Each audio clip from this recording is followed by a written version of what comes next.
And thank you everyone for joining our LinkedIn Live event today. My name is Jenny Pack, Product Marketing Manager at Valimail, and it is my pleasure to bring the Let's Talk DMARC episode to EMEA.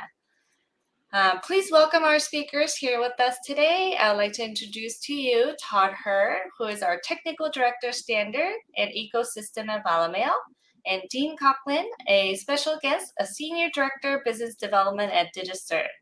I promise it's going to be an interesting discussion with DigiCert to talk about BIMI. And after the event, I hope you all agree that a collaboration between IT and marketing brings together the best of the both worlds. A quick reminder before we get started, this event is an interactive session, so please use the comment box to chat with us throughout the event. And lucky winner will win a Sonos speaker. To be entered for a chance to win, drop your location in the chat and let us know where you are in your DMARC journey. This all counts to be entered to the drawing to the speaker, so make sure you leave your business email. Again, if you have any comments or questions, post them to the chat and we'll do our best to answer as many as before we start the events end. Finally, if you want to leave us your business email, you can contact us at marketing@valimail.com. If you'd like to contact us after the event for more questions, you can always reach us at sales@valimail, and our team of experts would love to hear from you and reach your DMARC goal as well. All right, without further ado, why don't we get started and talk about DMARC. So as you all know, Valimail is the leader of DMARC who invented truly the only automated solution for DMARC enforcement. So I'm going to start with Todd, who is our very own DMARC expert from Valimail. Can you tell the rest of the group and audience what DMARC is all about and what does it stand for and what it does? Sure. DMARC, as you can read there on the slide, stands for Domain-Based Message Authentication, Reporting, and Conformance. It's a way for a domain owner to ensure that the use of its domain in the visible from header is done so in a way that can be validated by the receiving domain. What this means is that if it's if a domain owner such as yourbank.com participates in DMARC and its wishes are enforced at the other end, then the recipient of that message can be sure that if the message says from yourbank.com, it really is from yourbank.com. We call this solving for the exact domain impersonation problem. It doesn't solve for things like yourb4nk.com or anything like that, but it does prevent anyone from spoofing your domain using the exact domain that you use. It relies on two other well-known authentication protocols, SPF, which is what I call a path-based authentication system. It validates the use of a domain based on the source of the message, and DKIM, which is a way for a domain to take responsibility for a message by inserting a couple of cryptographic hashes into a header in the message, and if those hashes are validated at the other end, the recipient knows the message wasn't changed in transit. The way to participate in DMARC is you publish a record in DNS that will list three things. One, it announces that you do participate in DMARC. It also lists what we call preferred handling for your messages. You can specify what's called a policy. There are three possible values right now. None means if this message doesn't pass authentication, then don't treat it any differently than you otherwise would. We're just right now going through the process of evaluating DMARC. We're not ready to say all our messages are authenticated. P equal quarantine means, hey, if this message doesn't pass authentication checks, please put it in the spam folder. And P equal reject is the strictest one of all, which says if this message doesn't pass authentication checks, please reject it because it's definitely not from us. The third part of that record is an email address that you specify that can collect what are called aggregate reports, and this is some of the most powerful feature of DMARC. Every receiving domain that participates in DMARC, everyone is doing DMARC validation can and most do send data reports to domain owners on a periodic basis, usually once per day, that show statistical results of how much mail was seen trying to use this domain, where it came from, and whether or not the message has passed or failed DMARC validation checks. They're good for two things. One is you as a domain owner can see any trends in the data that show maybe you've got a message stream out there that isn't properly validating yet, and you can go fix that. Second one is to give you some idea of just how much your domain is being misused. They're not really actionable to take any of those bad guys offline, but they can at least give you some comfort knowing that, okay, I've got a DMARC policy in place. All the stuff that's supposed to be rejected is being rejected, so I can sleep better at night. That's awesome. So let me know if I understand this correctly. If you have DMARC in place, can someone attempt to send an email as you? I mean, I've heard horror stories about domain spoofing, where scammers pretending to be the CEO, founder, or important company employees like yourselves, and oftentimes requesting an urgent wire transfer costing organizations billions of dollars. Can you get more into this?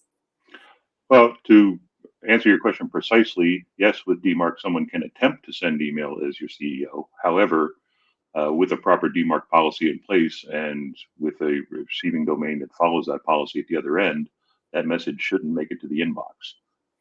If you publish a DMARC policy that says P equal quarantine or P equal reject, and somebody tries to spoof your domain and it reaches a site that's participating in DMARC, that message should fail authentication checks, and that site should honor your policy.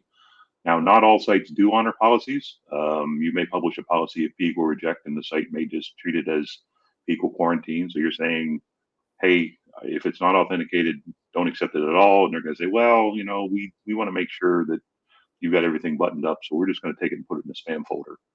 That's their choice. Obviously, we believe with our customers that once they get to P equal reject, they're ready to. They really mean what they say with P equal reject. But some receiving domains are going to dial it down just a little bit, and hopefully, a recipient won't look in their spam folder and think the ISP made a mistake and go ahead and open that and fall for it. But short answer to your question, Jenny, is yes. If you have DMARC in place and somebody attempts to send as your CEO, that message should not make it to the inbox. I mean, interesting. That's really great benefit of DMARC. These type of CEO phishing is getting more and more common, I hear. And you may think you're smart enough to not fall for these tricks, and you won't be a victim. But stats show that 43 billion losses globally in business email compromise between just 2016 and 2021. So I think it's worthwhile to add DMARC in your project if you haven't started, or at least monitor the activity. So let's just not fall for these. I want to call out one other thing on this slide down there at the bottom right that we've got highlighted. DMARC ensures your email earns the domain the reputation it deserves. What we mean when we say that is mailbox providers desperately want every domain that sends to them to authenticate. And the reason for that is because an authenticated domain is an easy thing for them to hang a reputation on. If you have DMARC in place, DMARC by itself will not guarantee that you get to the inbox, but DMARC will ensure that if you are doing other good things, if you're following all best sending practices, your domain will get credit for it. And that should have a positive impact on how the receiving domain treats your mail. If you're doing bad things and you're authenticating with DMARC, you're probably still going to end up in a spam folder. DMARC, like I said, won't solve your problems with not following best practices, but it is a best practice to follow if you want to get credit for the good things you do. Thank you.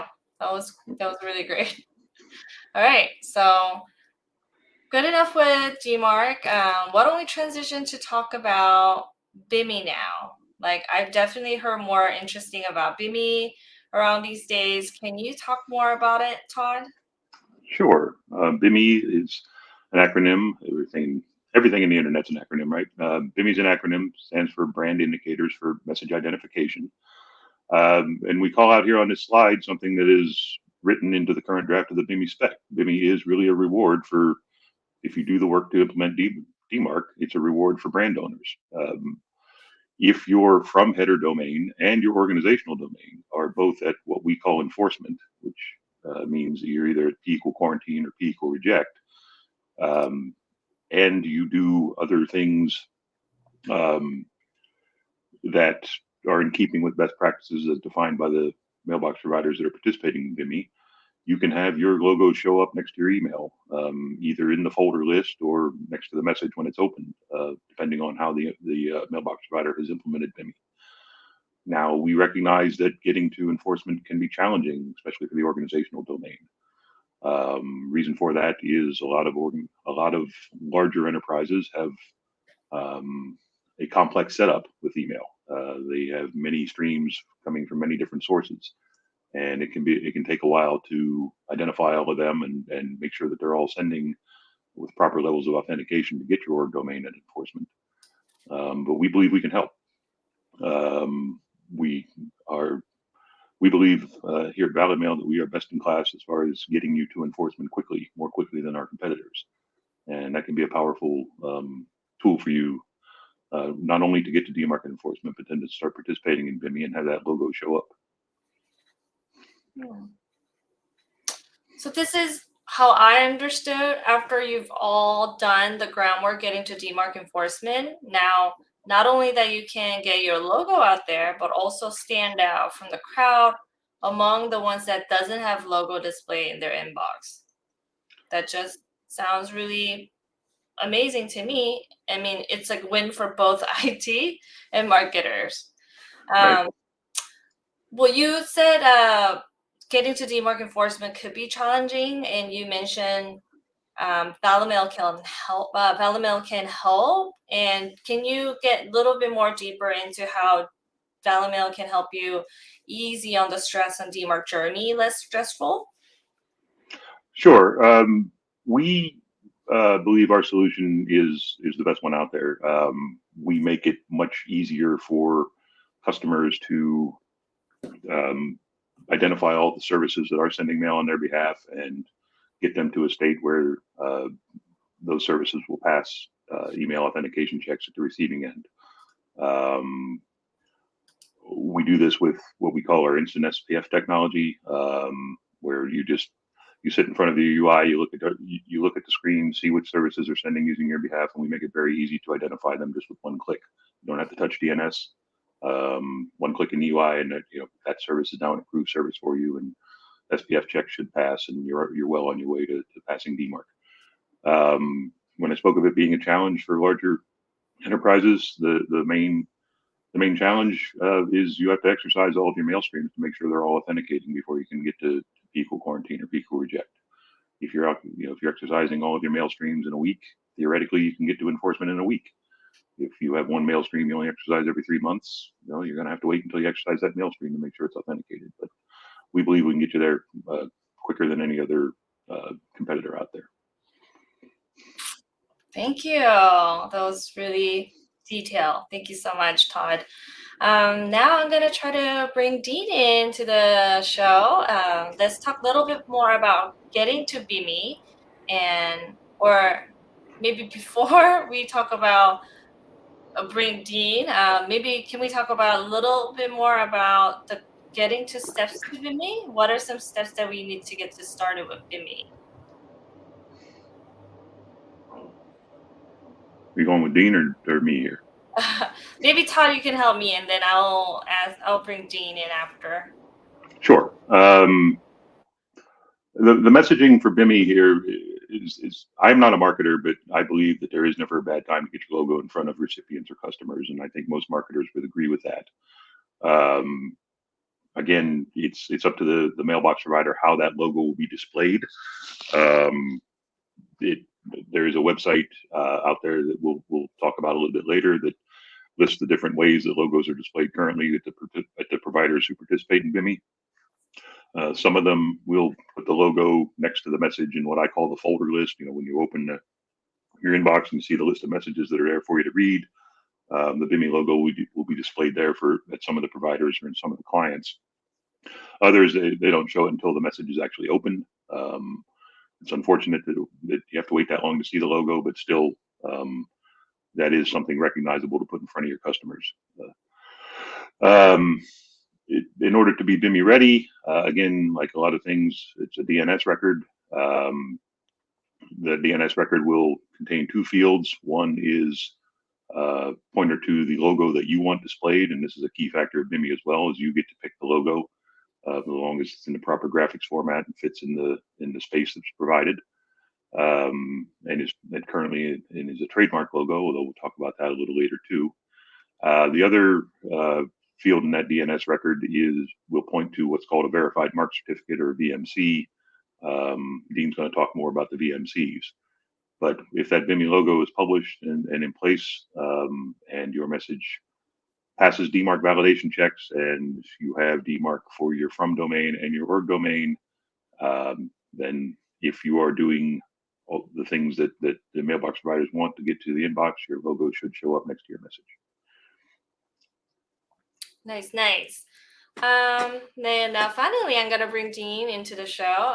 Can we take a closer look at which mailbox providers are supporting BIMI and will join in the near future? Maybe you can give us more in detail.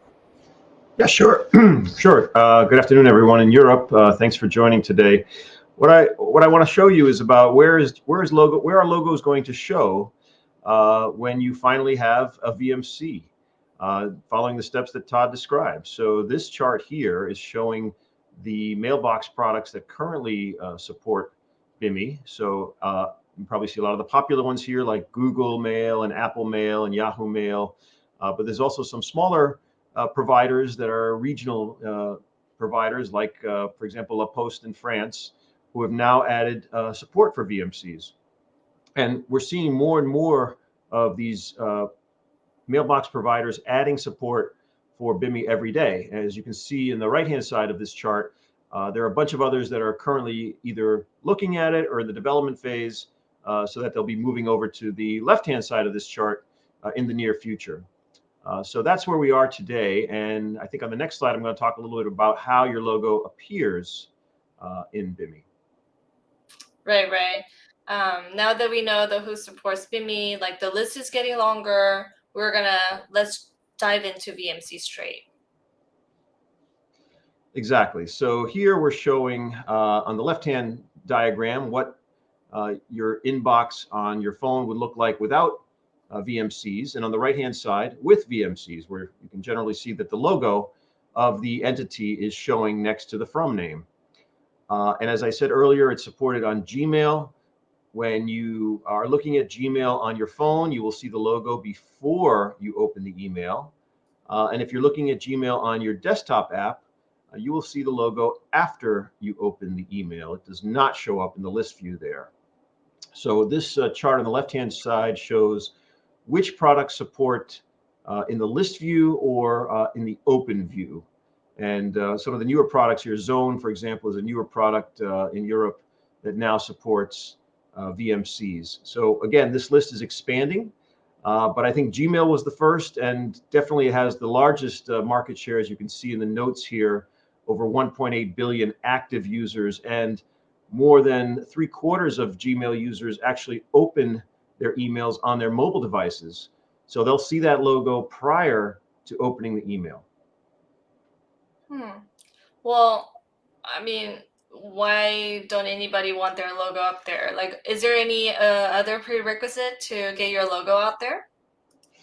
Yes, I think Todd mentioned some of the prerequisites. I think we've got some other ones here. So we already talked about having the domain set up with SPF and DKIM. DMARC has to be at enforcement. You can't have P equal to none. The business has to be a registered business, something that we as the certificate authority can find in a business database to validate its identity. And we're going to go through a full what's called an EV validation or extended validation to make sure that the entity requesting the VMC is a true certified entity. So we'll do that by validating the domain that it's being requested on. We'll validate the company, and we'll validate the individual requesting the VMC.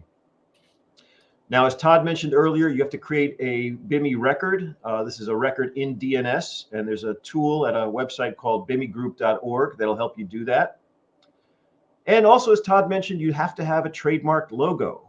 And currently, these are the approved trademark offices that we can issue VMCs to. So if you have a trademark in any of these, you can get a VMC now or shortly. If for the ones that say coming soon, we should have those available in the next few weeks.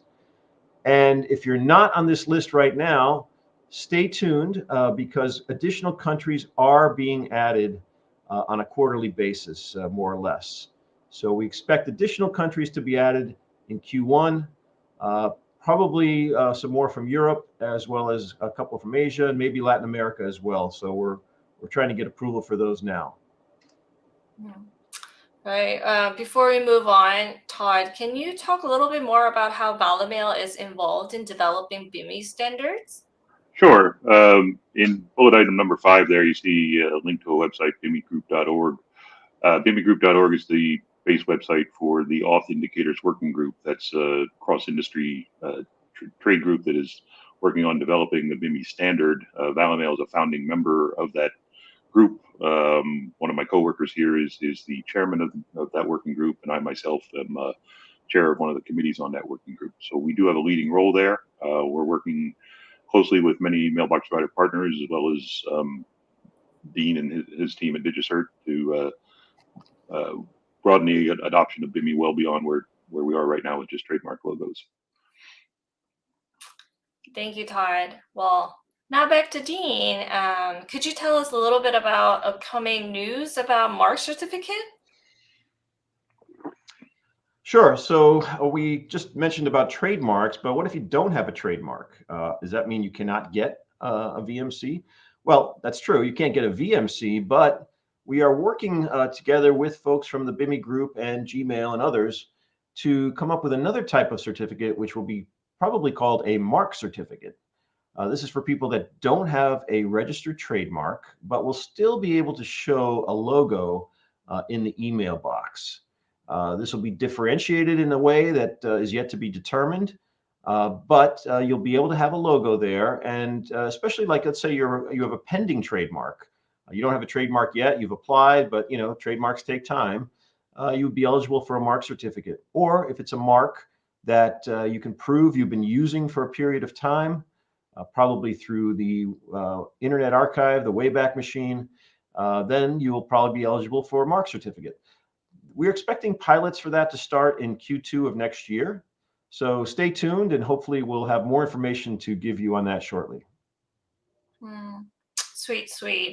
I see there's like a type of validation process, and I want to get into a little more detail about that as well.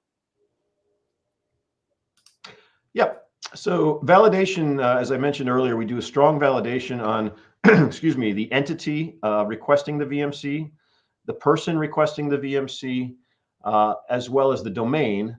And we also have to verify that the logo is in fact properly trademarked. So the logo that you submit, we will check it with the trademark database in one of the countries that were on the prior slide. And if we can validate that, you're good to go there. As Todd mentioned, there's also the logo has to be in a specific format, in an SVG tiny PS format. That's not a format that is generally generated by any commercial software. So there are some steps to do that, and we have on our website digicert.com/VMC the steps and a blog on how to do that. As I said, we have to validate the person requesting the VMC, so we will do that through a verification call, a web call. There used to be a step to also have that person go to a local notary public and have their identity verified there. But we found that step 3 is sufficient and step 4 is no longer necessary. The only reason why somebody might want to still do step 4 from a notary perspective is that step is good for 10 years. Whereas if we do the video call, we have to do that every year when you renew your VMC. So those are the steps that are required to process VMCs. And it can take anywhere, if everything is correct and we can get a hold of you on the phone and do all the domain checks, it could take a couple of days. But what we found in many cases is people apply and they don't have a trademark yet. And so they're waiting for the trademark. That's okay, but just recognize that trademarks can take a long time, especially in the US. They can take a year. I'm not sure what the current lead time right now is in the EU or any of the EU countries that are supported, but I'm sure it's not a couple months. I'm sure it's probably more like 6 to 9 months. So be aware of that. Okay. Well, I see some questions coming in the chat, but we'll try to answer it after we go through all the slides. So bear with us for a little bit, and then we'll get into those. All right, so almost reaching to the end. Why don't we talk about the real benefit from the IT side and the marketing side? Maybe Todd, you can help us understand from the IT perspective, and Dean, you can help us from the marketing side as well.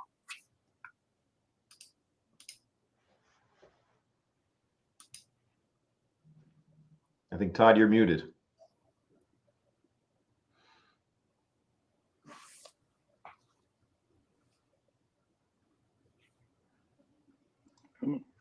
Sorry about that. I was coughing earlier and I didn't want everybody to hear that. Speaking to IT directors or CISOs or anybody involved with security at any domain, really, DMARC is a way to guarantee that your domain can't be used in a phishing campaign. And you may think, well, I'm not a financial institution. It really doesn't matter to me. To that, I say any domain that sends mail can take advantage of DMARC. And the reason I say this is think about your typical customer. You may be just a small mom and pop shop or something. You may just have a few hundred customers, but if you've got a web presence, chances are pretty good that at least some of your customers are using the same username and password on your website that they're using for their financial institution. So if your domain is used in a phishing campaign and it's successful and those login credentials are captured, the bad guys now not only have the credentials for your website, they've also got the credentials for your customer's bank. And that's never a good thing. So any domain that sends email is a good candidate to use DMARC and get to DMARC enforcement as quickly as possible. And from a marketing side, this really allows you to take back the inbox as a marketing organization. There was a study done by Verizon a few years ago that showed that having logos associated with emails actually improves open rates by up to 10%. And this helps build brand awareness with every message that is sent, because now your customers and your prospects are seeing your logo out there with your company name. And seeing that logo helps associate your brand with DMARC enforcement, which, as Todd explained, is something that's going to help build security awareness on your side. And it also helps deliver a more authentic, trusted, and a memorable brand experience for your customers. Given that your logo is now being seen by everyone you're sending emails to, and by the way, it doesn't have to be everybody. You can specify through the use of a BIMI header who should see the logo. So you may not want it to be shown, for example, on some internal emails, but on external marketing emails, you want to have that logo shown. That is definitely possible.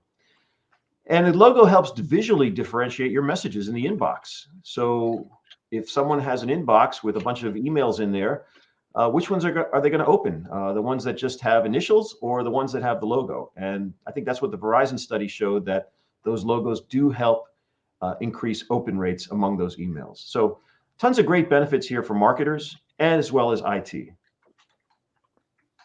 Love it, love it. Well, I think that was a whole lot of great information, and thank you both. I just want to get into Q&A session coming out. If you guys have any questions, please drop in the chat so Jean and Todd can answer your question directly. I see one question that just came up. Well, we have a question about, is there support in O365 or Outlook? Maybe we're talking about Microsoft bringing BIMI. So maybe Dean, you can help us.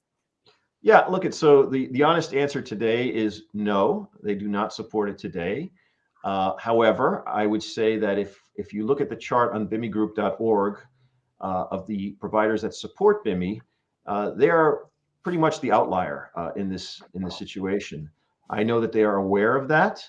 I don't work for Microsoft, so I can't comment on their plans or what they're going to do next year.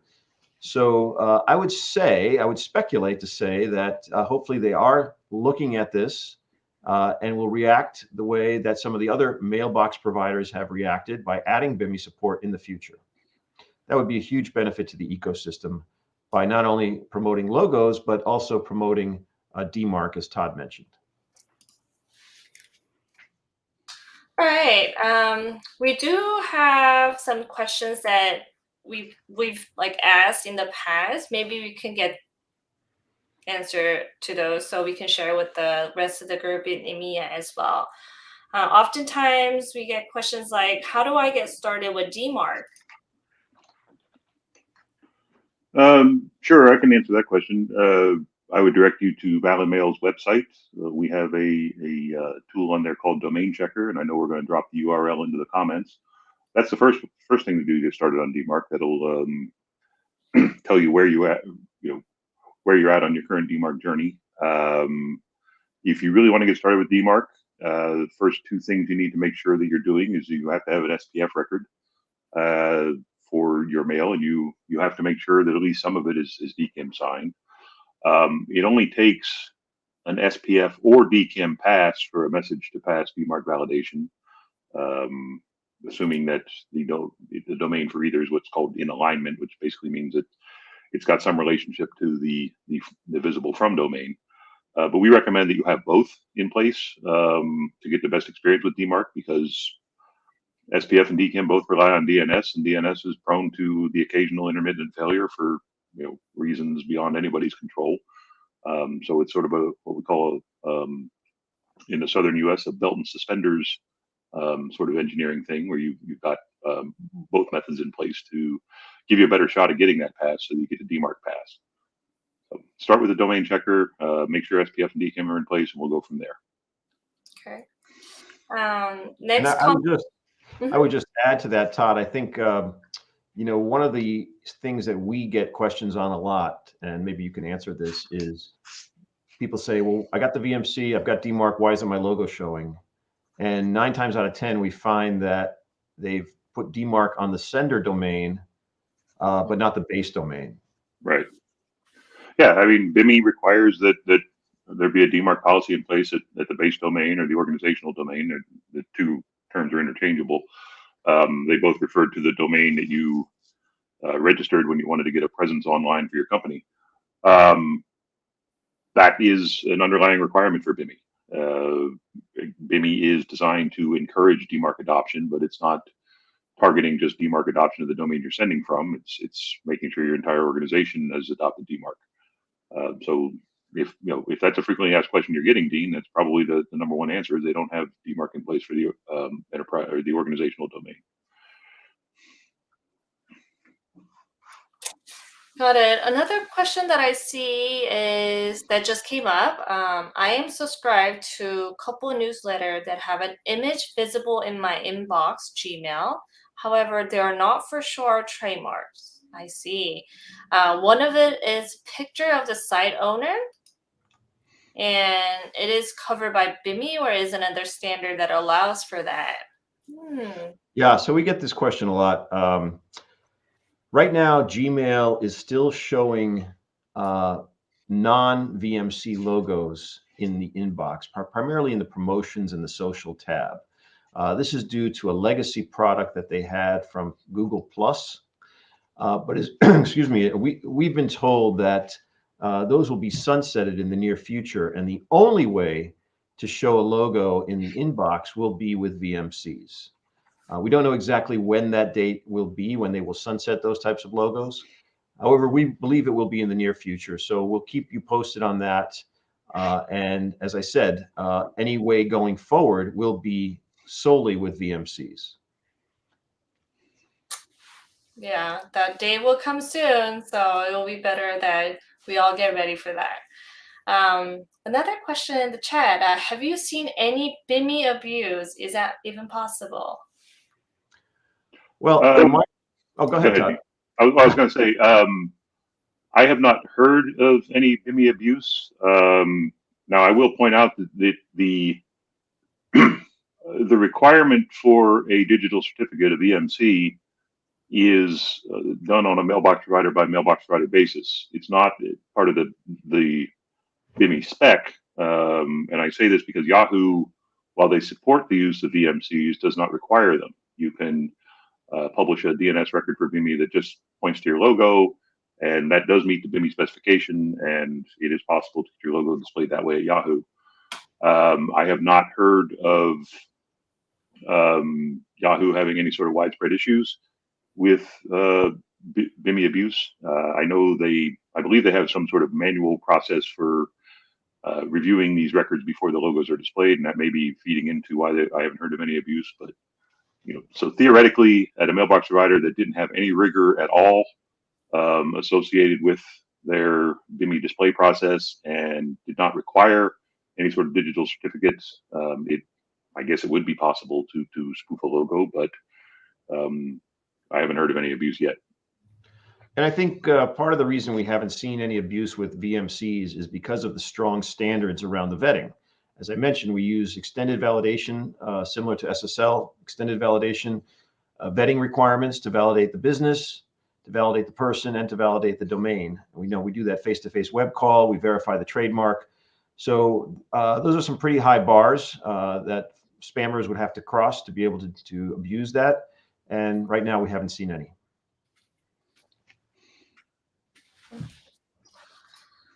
I'm looking through if there are any other. It appeared Bjorn Lagerwell's question broke up over two entries there. We newsletters sent from subdomain, third-party partners, and customer newsletters. Should we configure BIMI on domain.com? Hold on, that's what we're sub. No worries, Bjorn. If I understand what you're saying, you're sending. You're using news.domain.com as your from domain. You're sending from a third party. If you configure BIMI on domain.com, it will automatically work for our newsletter service provider. There are configurations possible to do what you're doing. Obviously, the DMARC requirements for both news.domain.com and domain.com must be met. But you can get a BIMI. You can publish your BIMI record at default.bimi.domain.com, and it would be picked up for mail you're sending from news.domain.com, assuming you have the DMARC policies in place at both places.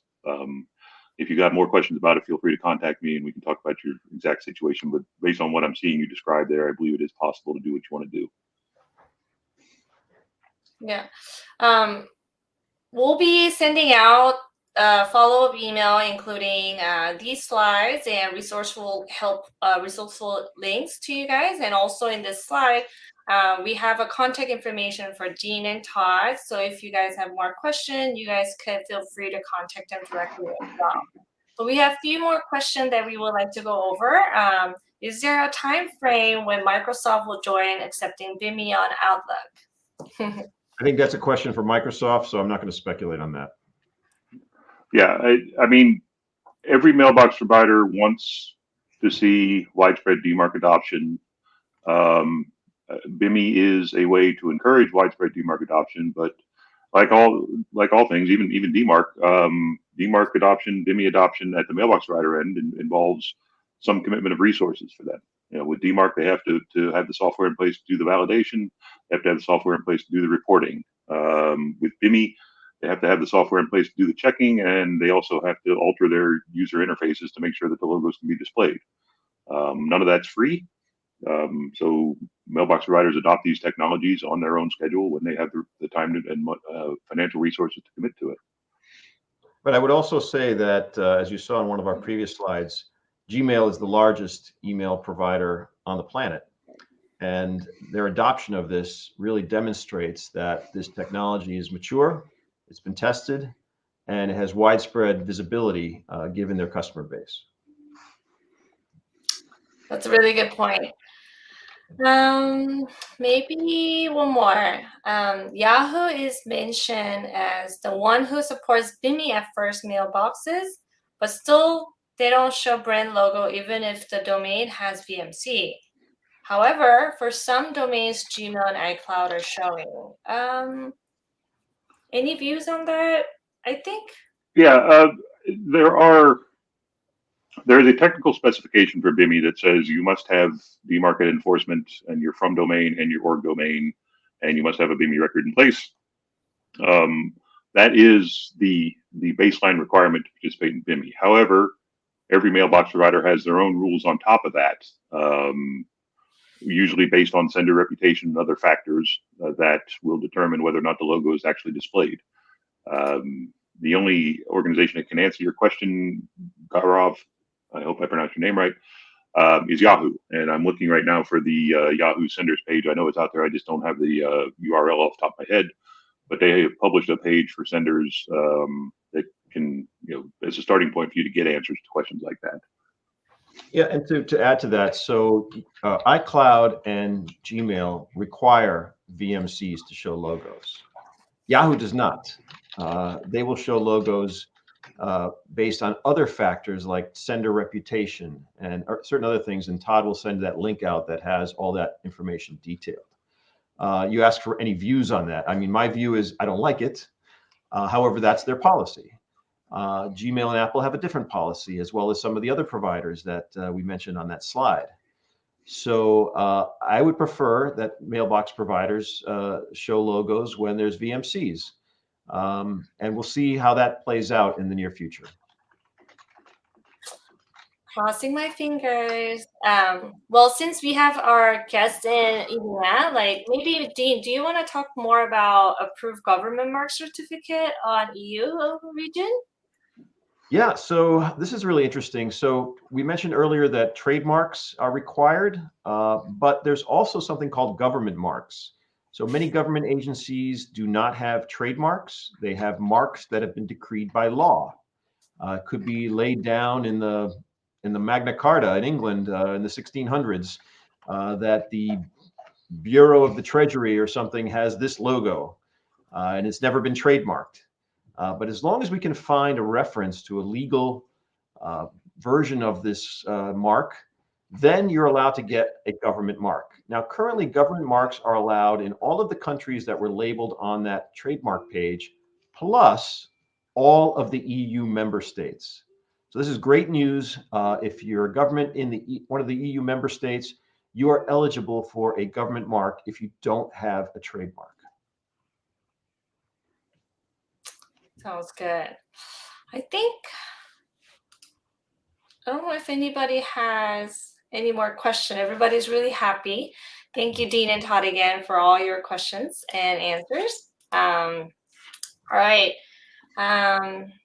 Well, that was really, really great information around DMARC and BIMI. Again, thank you, Todd and Dean. Really appreciate taking the time today.